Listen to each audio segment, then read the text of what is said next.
스포츠. No problem.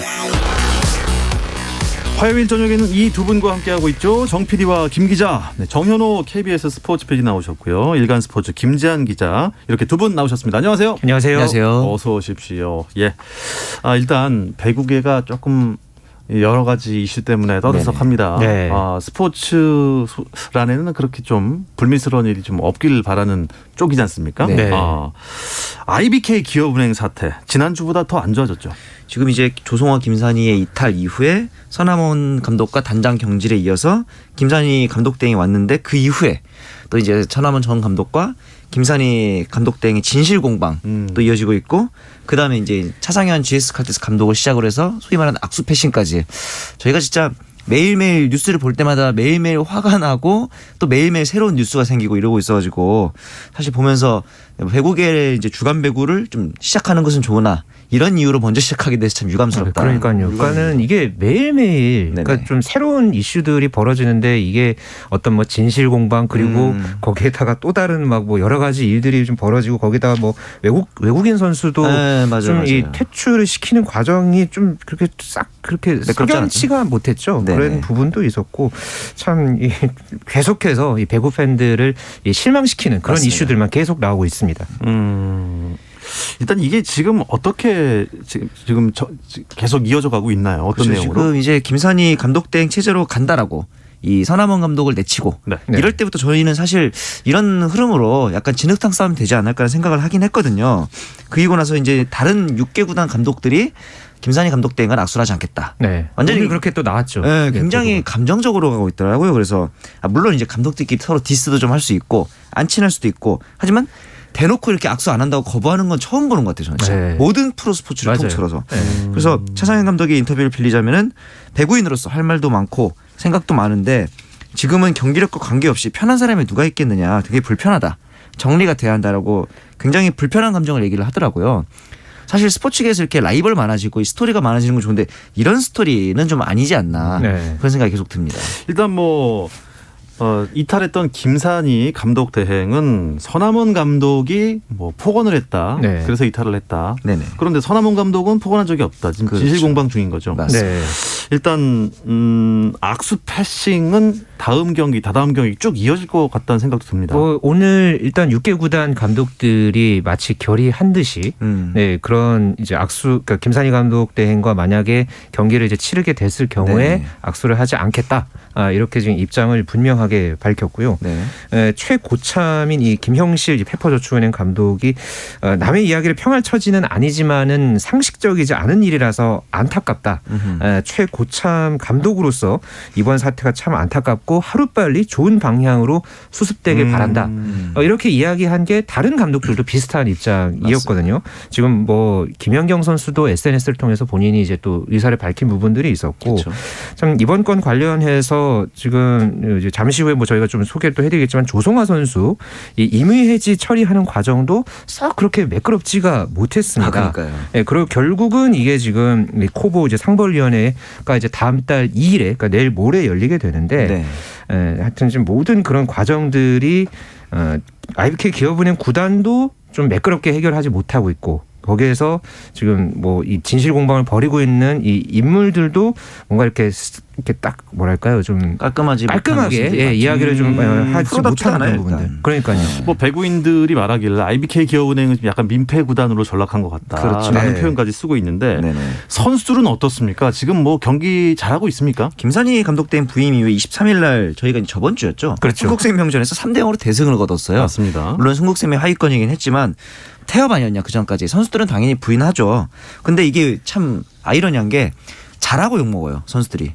프로에서 잘했는데 욕먹는 상황이 계속된다면은 선수들이 잘해야 될 이유가 없는 거잖아요. 네. 이거는 하루빨리 제 생각에는 김수지라든가 김희진 이런 고참급 선수들이 먼저 나서서 이 팀의 사태를 원만하게 정리해달라 촉구를 해야 될 것 같아요. 네. 이렇게 가면 기업은행은 잘해도 욕먹고 못하면 당연히 욕먹고 굉장히 웃긴 상황이 돼버릴 것 그러니까 같아요. 지금 조성아 선수가 이제 주장이었잖아요. 주장 맞습니다. 역할을 한 선수가 지금 빠져 있고 그렇다면은 여기서 고참급 선수들이 어느 정도 팀에 이런 상황이 있다라는 것을 그러니까 이제 말씀해주신 대로 분명하게 좀 정리를 하고 가야 하는데 네네. 지금 구단 프런트도 그렇고 선수들도 지금 이도저도 못하고 뭐 김산희 감독 대행은 또 그렇게 또 자리에 있고 좀 하여튼 총체적인 난국입니다. 그래서 정말. 어떻게 해결되는 게 가장 뭐 현명하고 지혜로운 방법일까요? 저는 조성화 선수랑 그다음에 이제 김산희 감독 대행이 확실하게 사과를 했으면 좋겠어요. 사실 이재영, 이다영 자매도 결국에는 사과 없이 출국을 해버렸잖아요. 네. 뭐 제가 제일 싫어하는 말 중에 하나는 이제 뭐 100으로 보답하겠다 이런 말 중에 하나인데 네. 이제는 100으로 보답하는 거는 경기력은 차치하더라도 본인들이 있었던 잡음이라든가 실수에 대해서는 깔끔하게 좀 사과를 했으면 어떨까 하는 생각이 들더라고요. 네. 지금 남 핑계 될 상황이 아닌 거라는 그렇죠. 말씀이시죠. 그렇죠. 네. 어쨌거나 뭐 서남훈 감독이 퇴출되니까 조성호 선수는 지금 다시 들어오고 싶다 뭐 이런 지금 의중인 거죠? 뭐 지난주에 비슷하게 이제 제가 말씀을 이제 드렸던 부분이 그러니까 이 임의 해지 처리를 하는 과정에서 그러니까 선수 동의가 있어야 합니다. 맞습니다. 근데 그 동의를 결국은 이제 받지 못했고 이 구단 측에서는 이 선수에게 서류 보완을 요청을 했는데 심적인 변화로 본인이 임의 해지 신청서를 쓸 수 없다고 한다. 네, 맞아요. 이렇게 밝혔습니다. 그러니까 거의 선수한테 끌려간다는 얘기거든요. 구단 입장에서도. 그렇죠. 그래서 일단 IBK 기업은행이 코보 상벌위원회 결과를 보고서 그 이후에 이제 자체 징계를 하겠다는 그런 입장인데 일단 코보가 이제 모레 이제 상벌위원회를 열게 되면 어떻게든 조성화 선수에 관한 이제 결정을 내릴 겁니다. 네. 예, 거기에 따라서 IBK 기업은행이 또 어떤 액션을 취할지 한번 두고 봐야 하겠습니다. 네. 어쨌든 지금 여자부 팀 순위가 어떻게 지금 되고 있는지 팀 순위 한번 정리해 주시죠. 네, 현재 현대건설이 11전 전승을 달리면서 11연승. 네, 결국 11연승을 달리면서 이제 선두를 달리고 있고요. 조금 전에 이 순위가 좀 2위와 3위가 바뀌었습니다. 네. GS칼텍스와 KGC인삼공사의 경기 오늘 2위와 3위 팀의 대결로 이 관심을 모았는데요. GS칼텍스가 3대 0으로 그렇습니다. 완승을 거두면서 승점 25점을 기록하고 2위 그리고 KGC인삼공사가 그대로 승점 24점을 기록하면서 3위에 이제 오르게 됐습니다. 네. 그리고 도로공사가 승점 20점으로 4위 그리고 흥국생명, IBK 기업은행, 페퍼저축은행 순입니다. 아, 현대건설은 뭐 대단합니다. 이게 지난주까지만 해도 네네. 뭐 타이라고 그랬잖아요. 맞습니다. 10연승이. 네. 11연승 했으니까 V리그 개막 최다 연승 신기록이 되는 거죠. 신기록 되는 거죠. 네. 이제 이렇게 넘어서서 개막 최다 연승이 아니라 그냥 리그 최다 연승도 남았습니다. 얼마 안 남았어요. 몇 경기? 2009-10 시즌에 GS칼텍스가 했던 14연승이거든요. 14연승. 세 번만 더 이기면 됩니다. 참고로 다음 남은 세 경기가 하필이면 2, 3, 4위랑 붙어요. 네. 1위가 물론 어려운 팀은 없겠지만 1위에게 네. 가장 좀 어려운 매치업이 될 수도 있을 것 같다는 생각은 듭니다. 2, 3, 4위를 만나면서 연승을 계속 이어갈 수 있을지. 그렇죠. 그렇다면 정말 뭐 신화죠, 신화. 네. 그렇죠. 개막 후 14연승이라는 숫자가 매직 넘버가 그려질지 기대를 해보도록 하겠습니다. 네. 남자부 순위도 볼까요? 네, 남자부가 아주 재미있게 전개가 되고 있습니다. 그쵸. 현재 1위부터 4위 팀까지가 승점이 모두 같습니다. 네, 현재 OK금융그룹, 한국전력, 대한항공, 현대캐피탈이 나란히 승점 18점을 기록하면서 이 세트 득실률과 이제 기록 승점과 승점에 승점 똑같은 경우는 거기에 따라서 지금 1, 2, 3, 4위로 지금 갈려 있고요. KB손해보험이 승점 16점으로 5위, 삼성화재가 승점 15점 6위, 그리고 우승을 점쳤던 우리카드가 아직까지도 좀 올라오지 못하면서 승점 11점 최하위에 현재 머물고 그런데 있습니다. 최하위긴 한데 지금 승점은 7점 차이밖에 안 나거든요. 예, 그렇죠. 최하위랑 선두가 이렇게 되면 우리카드도 만약에 분위기 타서 계속 연승을 이어가면은 언제든지 상위권으로 갈 수 있는 거죠. 일단 오늘 경기 상황 지금 제가 잠시 살펴드릴게요. 네. 대한항공과 한국전력. 그러니까 3위와 2위가 지금 경기를 벌이고 있는데 네. 3세트를 한국전력이 따왔습니다. 그렇죠. 네. 2세트까지는 2대 0이었는데 대한항공이 이기고 있었는데 네. 지금 4세트를 가고 있는데 지금 또 대한항공이 점수를 많이 내고 있어요. 네. 만약에 5세트까지 가면은 그래도 승점 1점이 생기는 거죠. 그렇죠. 지는 팀 팀도. 입장에서도. 네, 팀도요. 그렇죠. 그러니까 한국전력은 어쨌든 끝까지 지금 끌고 가는 수밖에 없는 상황이고 네. 대한항공이 여기서 한국전력을 이번 4세트에서 꺾게 되면 순위가 바뀌는 거죠. 맞습니다. 네, 그렇습니다. 한국전력은 그러면 사실 시즌 초에 거의 선두를 예. 독주했었잖아요. 그렇죠. 맞습니다. 네, 이제 그 상황에 따라서 외국인 선수의 이제 좀 약간 체력이 벌써 지친 건지 그 부분도 앞으로 남은 라운드는 지켜봐야 될 것 같습니다. 자, 중국 리그 복귀전을 치른 우리 김연경 킹연경 선수도 네. 전해 주시죠. 김연경 선수 아주 대단했죠. 지난 네. 27일에 이 중국 상하이 소속으로 출전을 해서 랴오닝과의 시즌 첫 경기에 선발 출전했습니다. 그래서 양팀 최다인 17득점을 올리면서 이 상하이의 3대 0 완승을 이끌었는데요. 사실 김연경 선수가 시즌 개막 직전에 좀 이슈가 있었죠. 이 중국 이 배구 협회가 이제 시즌 개막을 사흘 앞두고 이 중국 리그의 외국인 선수 출전 규정을 갑자기 바꿨습니다. 그래요? 그래서 이 외국인 선수가 2명이 아니라 1명만 출전할 수 있는 네, 그렇게 좀 규정이 바뀌면서 네. 지금 현재 그 김연경 선수와 함께 있는 그 상하이 소속 선수가 도쿄올림픽 MVP를 받았던 미국의 이 조던 라슨 선수죠. 그렇죠. 이 선수와 지금 김연경 선수가 지금 한 팀에 있는 예, 그래서 이거 좀 상하이 팀을 겸제하려고 하는 건 아니냐 뭐 좀 이런 이야기도 있었는데 그래도 이 라슨의 등번호 10번을 김연경 선수에게 상하이가 또 부여를 하면서 그렇죠. 팀이 어떤 좀 큰 신뢰를 받는 그런 모습을 보였고요. 거기에 대해서 김연경 선수가 첫 경기에 네. 아주 좋은 경기력으로 화답했습니다. 네, 좋습니다. 한 주간 배구계 소식 전하는 주간 배구는 다음 주를 기약하기로 하고요. 또 다른 스포츠계 이슈들 좀 더 짚어보는 시간 갖겠습니다. 잠깐 쉬었다 오겠습니다.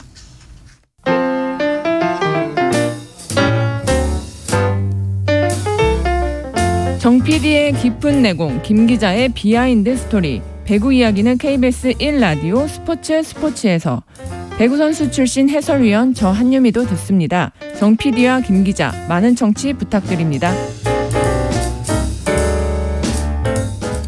네, 우리 한유미 해설위원도 즐겨 듣고 있습니다. 스포츠. 화요일에는 어떠한 스포츠 이야기도 나눌 수 있는 정 PD와 김 기자 듣고 계시는데요.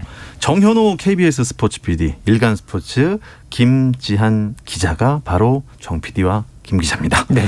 자, 이제 동계올림픽이 얼마 안 남았어요. 그렇죠? 네. 동계올림픽 이야기를 좀 많이 해보죠. 네. 뭐 지난 한 주 사이에 또 쇼트트랙 월드컵이 있었고요. 그 전서부터 피겨 그랑프리 대회도 있었고 그렇죠. 뭐 스켈레톤 대회도 있었고 지금 이 동계올림픽에 나서기 위한 우리 선수들의 도전이 계속해서 이어져 왔습니다. 그 네. 소식 앞으로 꾸준하게 좀 저희가 전해드리려고 합니다. 네. 쇼트트랙은 그 출전권이 걸려 있잖아요. 맞습니다. 월드컵에서. 네. 4차 월드컵 일정까지 다 끝났습니까? 네, 모두 지난 2달간 거의 이어졌는 일정이었는데 참고로 이 올림픽 쇼트트랙 같은 경우는 개인 종목당 최대 3명까지 출전이 가능하죠. 근데 베이징 올림픽 같은 경우에는 4차례 월드컵을 통해서 가장 좋은 3개의 성적 선수별로 그래서 그 높은 순서대로 남녀 500m랑 1000m 종목은 32장이고요. 네. 장거리 1500m 같은 경우는 36장을 국가별로 배분하게 되는데 4차 월드컵 때는 좀 성적이 좋았어요. 우리나라가. 그전까지는 좀 불안했는데 일단 최민정 선수가 여자 1000m에서 금메달, 남자 계주가 또 금메달을 땄고요. 그다음에 이유빈 선수도 여자 1500m에서 금메달을 따면서 4차 월드컵에서는 금메달을 총 3개 따냈습니다. 네.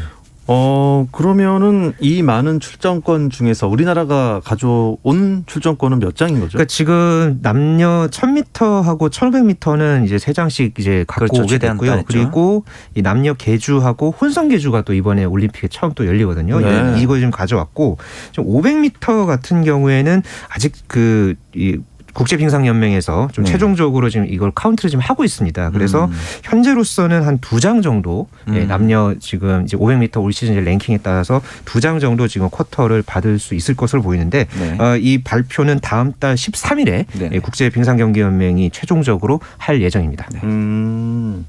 개인 종목별로 쇼트트랙에서 네. 석장 받는 거 우리나라는 뭐 되게 쉬운 일 아니었을까요? 아닌가요? 그러니까 말이에요. 다들 그렇게 생각을 했는데 네.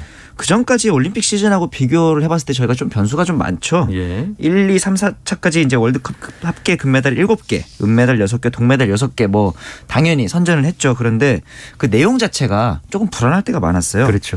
특히나 이제 그 여자부에서 심석희 파문이 있었고 그다음에 맞네요. 이제 최민정 같은 주축 선수들도 부상 때문에 좀 고생을 많이 하다 황당 보니까 선수도 다쳤고요. 그렇죠, 네. 그렇죠.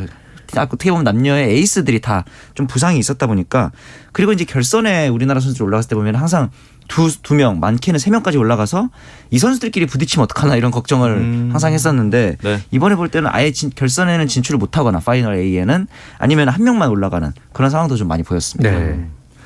한국 쇼트트랙 하면은 동계올림픽에서 어떻게 보면 뭐 다 효자지만 네. 특히 효자 종목이었는데 이번에는 어떨 것 같습니까? 베이징에서? 특히나 이 계주 종목이 우리나라가 그렇죠. 상당히 상대적으로 좀 강세를 많이 보였거든요. 네네. 개인전 같은 경우에는 뭐 중국이라든가 미국, 캐나다 이런 라이벌 국가들이 꼭 이렇게 잘하는 에이스들이 한 명씩 나오면 우리나라 맞습니다. 선수들이 좀 밀리는 그런 경향이 있었는데 네.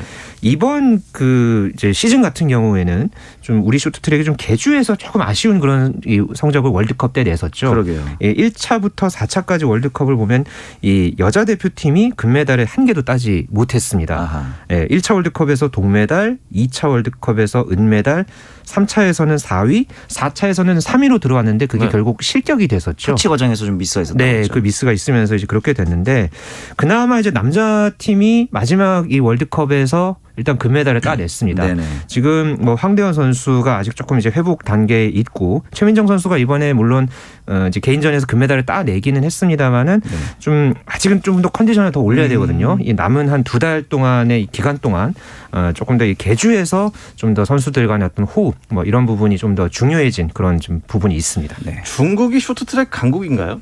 굉장히 뭐 예년에 양양 선수도 그랬고 그렇죠. 양양 A, 양양 네, 밀스, 왕멍 네. 뭐 기억나네요. 많죠. 그랬는데 리자준. 네. 그렇죠. 남자부에서 리자준도 네. 있고.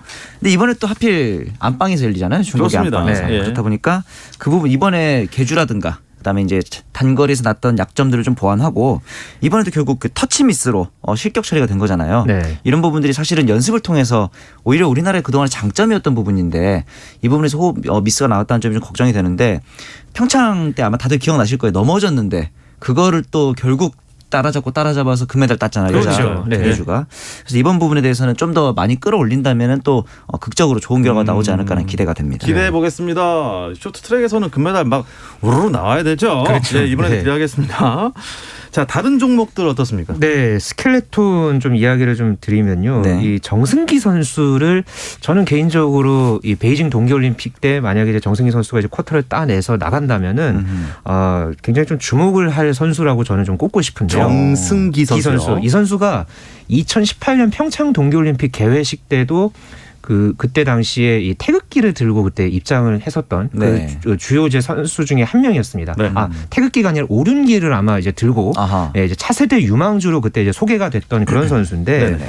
이 선수가 이제 최근에 이 오스트리아 인스부르크에서 열린 스켈레톤 월드컵 2차 대회에서 4위 올랐습니다. 오. 참고로 이 대회에서 윤성빈 선수가 13위 올랐고요. 네. 당시 이제 평창 올림픽 때 윤성빈 선수와 같이 나왔던 김지수 선수가 14위 올랐습니다. 네. 물론 이 대회마다 이 코스 조건이 다 다르고 선수들의 컨디션에 따라서 이 순위 등락이 많이 좀 왔다 갔다 하는 게 이 스켈레톤 종목인데 그렇죠. 어쨌든 정승기 선수가 이번에 이렇게 윤성빈 선수를 제치고서 네. 이렇게 또 좋은 성적을 낸 것을 보면 그래도 우리나라 스켈레톤이 윤성민 선수 또 한 명만 그러니까 그렇죠. 원맨 팀이 될 수도 있는 그런 상황인데 네네. 좋은 경쟁자가 생긴 것은 분명히 플러스 요소라고 할 수 있겠고요. 네.